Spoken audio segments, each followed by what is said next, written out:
बिस्मिल्लाहिर्रहमानिर्रहीम। आज हम sport and movement chapter number 16 के स्टार्ट के कुछ लेक्चर थे, उनको डिस्कस करेंगे। इसको डिस्कशन करने से पहले दो तीन अहम बातें जरा हमें करनी है। नंबर 1, प्लांट और एनिमल, इनमें दो किस्म की एक्टिविटीज होती हैं, फिजिकल एक्टिविटी और बायोकेमिकल एक्टिविटीज। अब फिजिकल एक्टिविटीज वो हैं जिसमें स्पोर्ट और मूवमेंट शामिल है, और biochemical activity metabolic processes, metabolic reaction की बात हो रही है। तो एनिमल और प्लांट में ये दोनों एक्टिविटी चलती रहेंगी। एनिमल और प्लांट नॉर्मल लाइफ गुजारेंगे, और इवन के फिजिकल एक्टिविटी के लिए भी बायोकेमिकल एक्टिविटी लाजमी तस्वर की जाती है।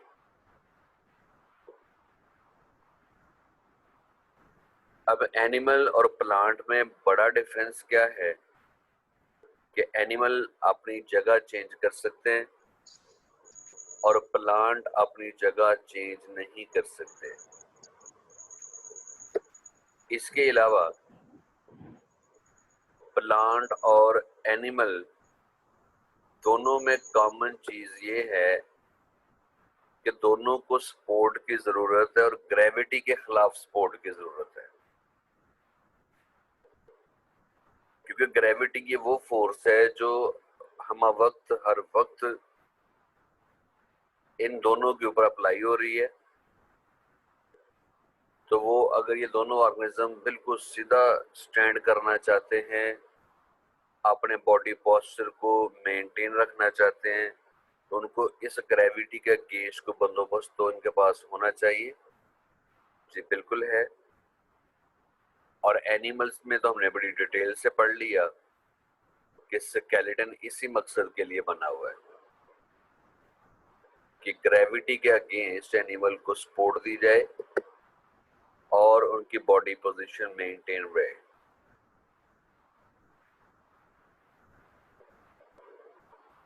इसी तरह ये डायग्राम देखें कि एनिमल्स को, स्पेशली ह्यूमंस को, ग्रेविटी के खिलाफ सपोर्ट हासिल है किसके थ्रू? बोन्स या स्केलेटन के through. Then what's about plant? ये जो प्लांट हैं, इनको कौन सपोर्ट दे रहा है? इनके पास तो स्केलेटन नहीं, इनके पास तो बोन्स मौजूद नहीं है। तो प्लांट को सपोर्ट देने में बड़ा अहम रोल है स्टेम का। इसके वेजिटेटिव ऑर्गन, स्टेम का बड़ा इंपॉर्टेंट रोल है। अब स्टेम के बारे में हमें इतना तो पता है कि स्टेम ना सिर्फ सपोर्ट देता है बल्कि ये सप्लाई लाइन भी है। मतलब रूट और लीफ के दरमियान जो भी ट्रांसपोर्ट ऑफ मटेरियल होगा वो स्टेम के थ्रू ही होगा। अब प्लांट के स्टेम में ऐसी कौन सी स्ट्रक्चर्स हैं जो इस प्लांट का सारा बोझ उठाए हुए हैं, जो प्लांट को सपोर्ट दिए हैं, जो प्लांट को तेज हवा विंड के आगे सीधा खड़ा किए रखते हैं, उसको हद से ज्यादा बेंड नहीं होने देते। तो प्लांट के स्टेम में 3 टाइप का टिश्यू मौजूद है, 3 टाइप के सेल मौजूद हैं जो प्लांट को सपोर्ट दिए हुए हैं। वो पेरेन्काइमा सेल हैं, कॉलोनकाइमा सेल हैं और स्क्लेरेनकाइमा सेल हैं। तो प्लांट के स्टेम में स्पेशली तीन टाइप के सेल हैं जो प्लांट को सपोर्ट दे के रखते हैं। अब सवाल ये है कि इन सेल में ऐसी क्या खास बात है कि पूरे प्लांट को सपोर्ट दे के रखेंगे। इसका मतलब हमें इन सेल की नेचर और इनके डिटेल्ड फंक्शन के बारे में बात करनी होगी। सबसे पहले हम बात करेंगे जी पेरेन्काइमा सेल। ये प्लांट में स्टेम में किस जगह मौजूद है, इसकी लोकेशन क्या है,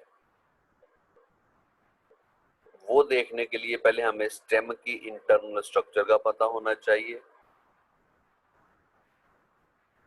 तो स्टेम में सबसे आउटर मोस्ट जो लेयर होती है सेल की बनी हुई, उसको एपिडर्मस कहते हैं।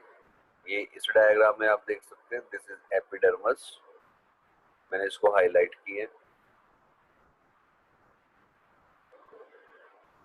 एपिडर्मस के नीचे लेयर होती है जिसको हम कॉर्टेक्स कहते हैं। ये वाली लेयर, ये जहां पे मैंने बहुत सारे रेड डॉट लगाए हैं, दैट इज कॉर्टेक्स। ये वो जगह है जो जहां पे जो पेरेन्काइमा सेल है वो मौजूद होता है। उसके अलावा पेरेन्काइमा सेल आपको मिलेंगे, स्टेम का सबसे सेंट्रल पोर्शन होता है ये, इस एरिया को पिथ कहते हैं। यहाँ पे भी पेरेन्काइमा सेल मिलेंगे और एपिडर्मस में भी कुछ सेल ऐसे हैं, कहीं कहीं पे पेरेन्काइमा सेल मौजूद हो सकते हैं। तो स्टेम की एपिडर्मस, यहाँ पे भी पेरेन्काइमा सेल होते हैं, कॉर्टेक्स में भी होंगे। इसके अलावा जो स्टेम का सबसे सेंट्रल पोर्शन होता है pith, most central portion of the stem, यहाँ पे भी पेरेन्काइमा सेल मौजूद होते हैं। अब यहाँ से पेरेन्काइमा सेल को निकालें और माइक्रोस्कोप में स्टडी करें तो पेरेन्काइमा के 3-4 करैक्टर बड़े इंपॉर्टेंट हैं, जो इसकी निशानी है कि अच्छा ये पेरेन्काइमा सेल ही है। पहली निशानी तो ये है कि ये सेल जो हैं ये टाइटली आपस में अटैच नहीं होते। ये साथ वाली सेकंड डायग्राम जरा आप देखें, ये वाली पेरेन्काइमा ट्रांसवर्स सेक्शन, ये वाली। तो पेरेन्काइमा सेल जितने भी होंगे उनके दरमियान गैप होंगे। जैसे ये मैं जहां जहां पे डॉट लगा रहा हूँ, लगाऊंगा रेड कलर का, ये वैसे आपको नजर आ रहे हैं स्क्रीन पे। इनको इंटरसेलुलर स्पेस लेबल किया हुआ है।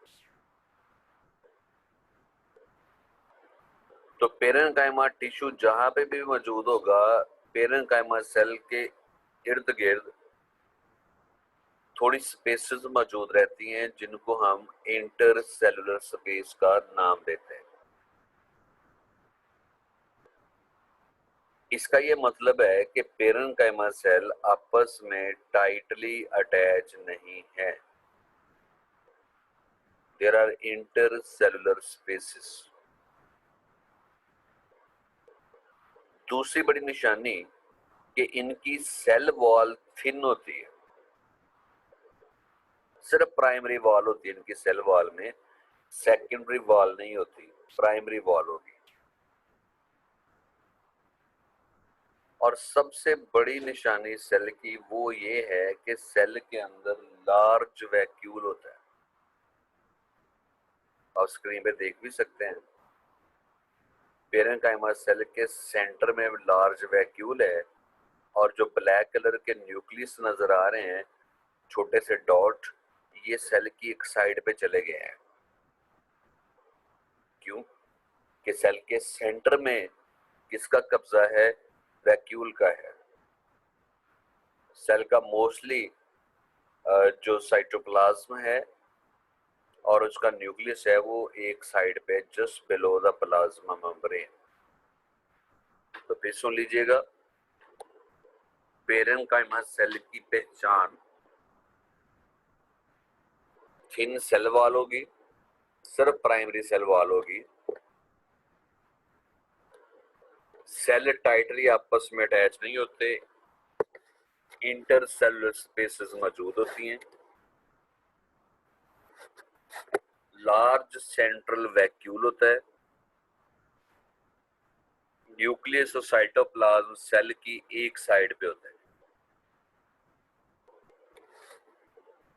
ये तो पेरेन्काइमा सेल की लोकेशन आपको बता दी कि स्टेम में ये कहां कहां पे मौजूद होंगे। दूसरी बात अब ये है कि पेरेन्काइमा सेल की सेल वॉल भी थिन है, तो फिर ये प्लांट को स्टेम को सपोर्ट कैसे दे लेते हैं, इनका तरीका क्या है, ये किस अंदाज में स्टेम को सपोर्ट देंगे, मैकेनिज्म क्या होगा जी, वो भी देख लेते हैं। पेरेन्काइमा सेल में जो लार्ज वैक्यूल है, लार्ज वैक्यूल, इसका एक पर्पस है। अब इस वैक्यूल की जो अपनी मेम्ब्रेन होती है that is known as tonoplast. अगर आप, बल्कि इस डायग्राम को मैं थोड़ा सा एनलार्ज करके दिखाना चाहूंगा आपको, फिर ये बात ज्यादा वाज़ेह होगी। ये देखिए,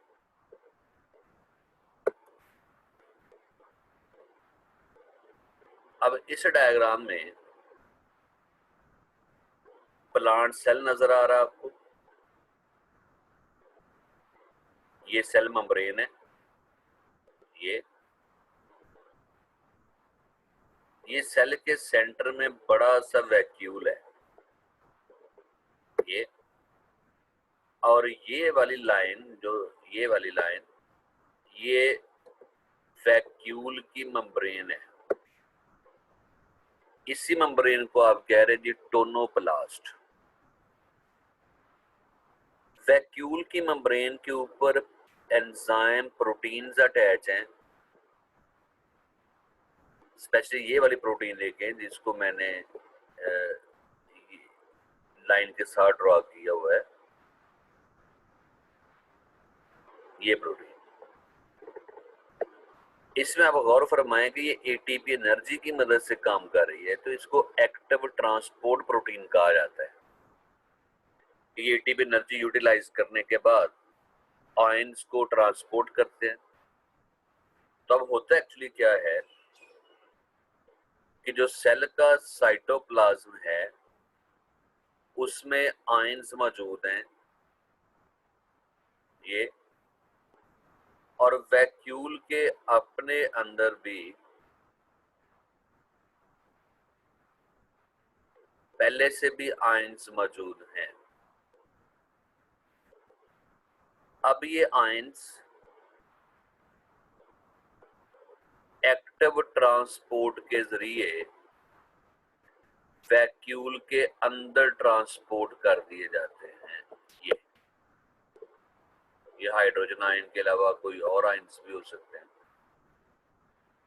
तो सेल के साइटोप्लाज्म में से आयंस वैक्यूल के अंदर ट्रांसपोर्ट कर दिए जाते हैं।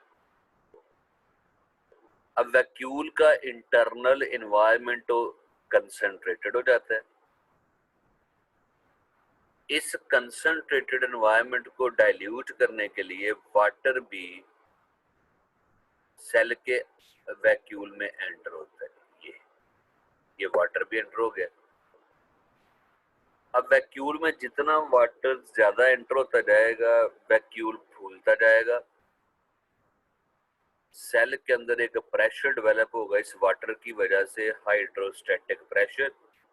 ये वही प्रेशर जिसको आप टर्गर प्रेशर के नाम से भी जानते हैं। इट मीन कि तमाम पेरेन्काइमा सेल जहां जहां पे भी मौजूद हैं उनके वैक्यूल में कौन सा प्रेशर डेवलप हुआ है, टर्गर प्रेशर। अब टर्गर प्रेशर की वजह से ये सेल, पेरेन्काइमा सेल टर्गड हो जाते हैं, इनमें रिजिडिटी आ जाती है, इनमें हार्डनेस आ जाती है। और इसका सीधा सा मतलब ये है कि स्टेम के जिस जिस हिस्से में ये सेल मौजूद है वहां से स्टेम रिजिडिटी पे चला जाता है, स्टेम में टाइटनेस आ जाती है, हार्डनेस आ जाती है, और ये स्टेम को क्या मिल गई? सपोर्ट मिल गई। तो पेरेन्काइमा सेल अपने वैक्यूल में टर्गर प्रेशर, वाटर का प्रेशर डेवलप कर लेते हैं, जिससे इन सेल में रिजिडिटी आ जाती है, और ये सेल प्लांट के जिस जिस हिस्से में मौजूद होंगे वहां पे भी रिजिडिटी आ जाती है।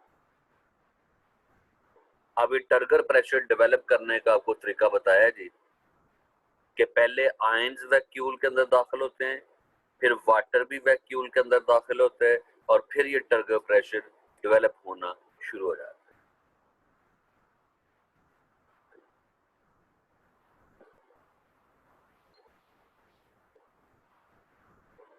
अब ये जो टर्गर प्रेशर है, अगर ये खत्म हो जाए तो उसका नुकसान क्या होता है? प्लांट के सॉफ्ट पार्ट जहाँ पे वुड मौजूद नहीं या जहाँ पे कोई और सपोर्ट मौजूद नहीं, तो प्लांट के सॉफ्ट पार्ट, उनका टर्गर प्रेशर खत्म हो जाए, उनको सपोर्ट मिलना बंद हो जाती है, वो अपनी असल पोजीशन से झुक जाते हैं। इस प्रोसेस को विल्टिंग या प्लांट का मुरझा जाना कहा जाता है। Wilting, what is wilting? Very simple, loss of turgor pressure of cells. तो अब इस टर्गर प्रेशर को मेंटेन किसने रखा हुआ है? Parenchyma sales.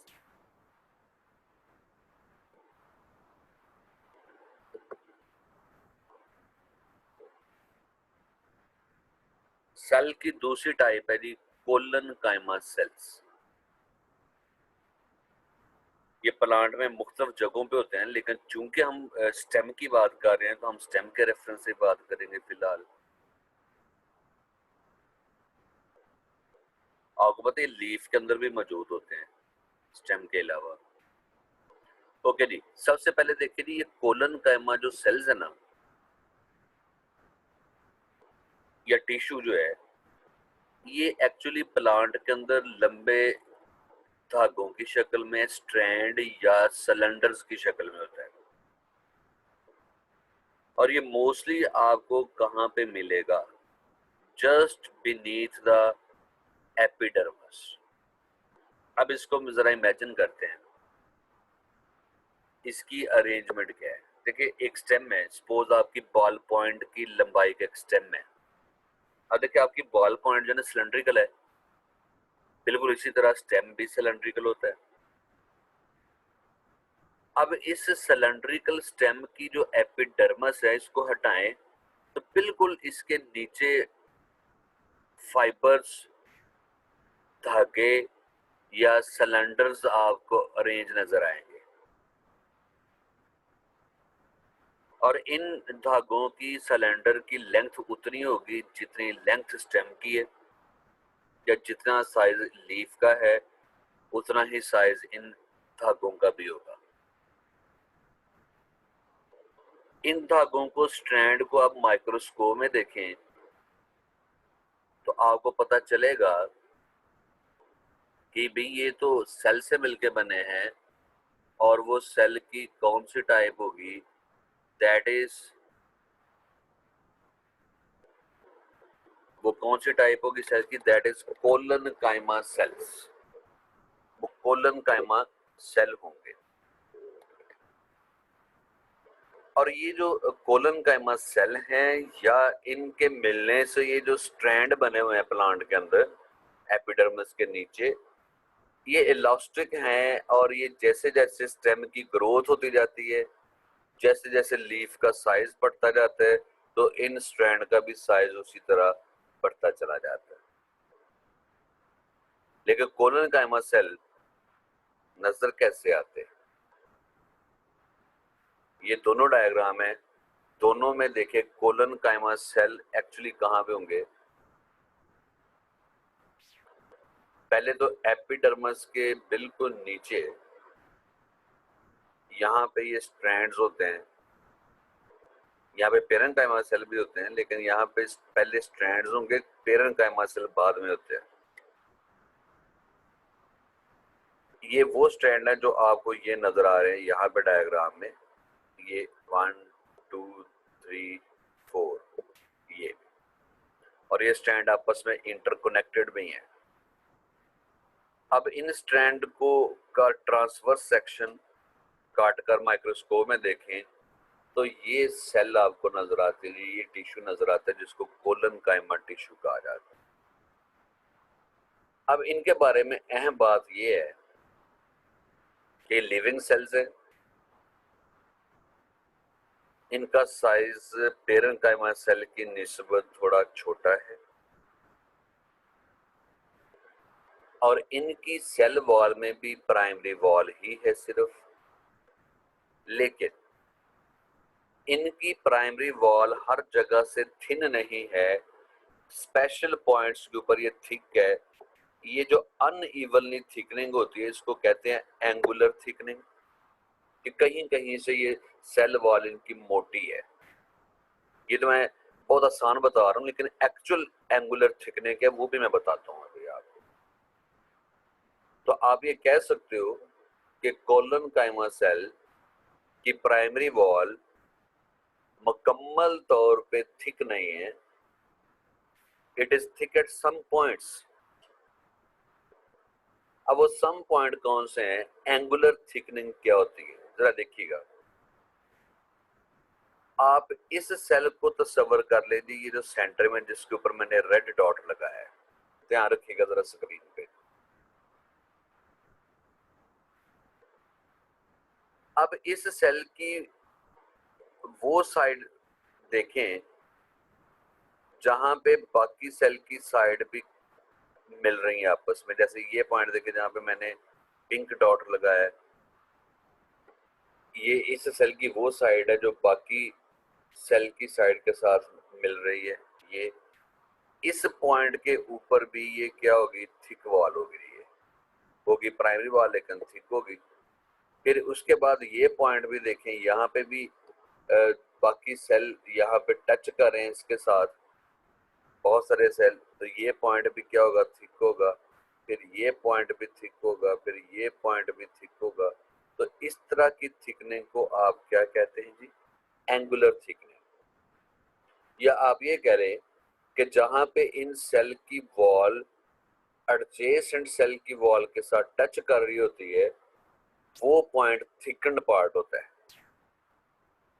तो ओवरऑल ये देखिए कितने 4 रेड डॉट तो अपीयर हो गए, यहां से थिकनिंग है, इसलिए इन सेल के दरमियान इंटर सेलुलर स्पेसेस मौजूद नहीं होती।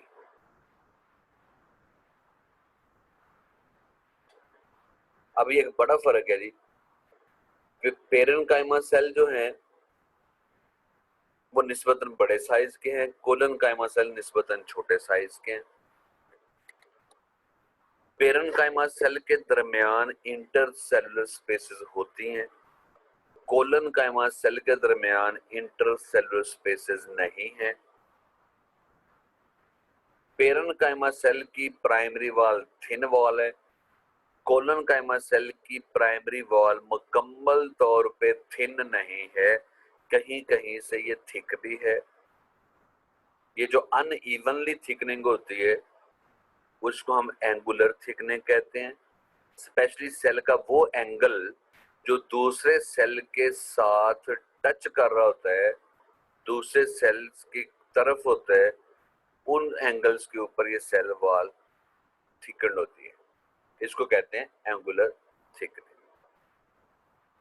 अब कोलनकाइमा सेल बेसिकली इन्हीं थिकनिंग की वजह से फिजिकल सपोर्ट देते हैं। ये जो कहीं कहीं से सेल वॉल थिकन्ड है तो इसका मतलब है इन सेल की वॉल में सख्ती मौजूद है, और इसी सख्ती की वजह से ये स्टेम को अपनी फिजिकल प्रेजेंस की वजह से ये स्टेम को सपोर्ट देते हैं। तो अभी तक हमने ये पढ़ा है, उसके बाद स्क्लेरेन्काइमा सेल की बात आ गई, तो उसको हम इंशाल्लाह कल डिस्कस करेंगे। तो यहाँ तक जो हमने पढ़ा है, इससे रिलेटेड कोई भी क्वेश्चन आपके जहन में है तो वो आप पूछ सकते हैं।